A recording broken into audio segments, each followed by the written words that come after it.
So one of the companies, it's two guys, best friends out of Mexico City. They're MIT dropouts. They got in when they were 16.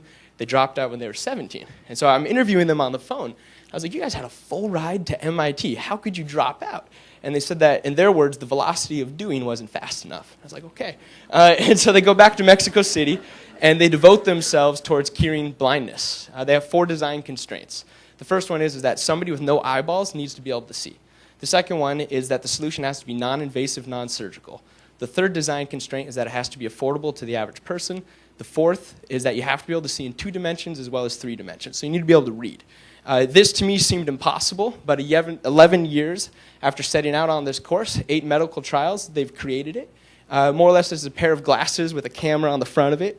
This camera sees in the same peripheral vision that you or I see. It takes in 10,000 pixels in real time, has a computer processing unit on the side, and that transmits down to a little pad that sits on your palm, just on top of your skin. And it has these 10 little soft rods on it that touch your palm in different patterns and frequencies and pressures. Now what's amazing is after wearing this device for 3 weeks, your brain adapts, your visual cortex gets ignited, and you can actually see the pixels that come through that camera in real time through the tactile touch on your hand.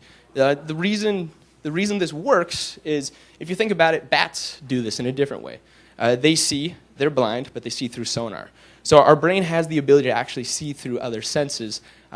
Sonar is one of them. Tactile touch is a little bit harder, but it works. And so I interviewed these guys. I didn't believe them. So I had the head of artificial intelligence at Stanford interview them.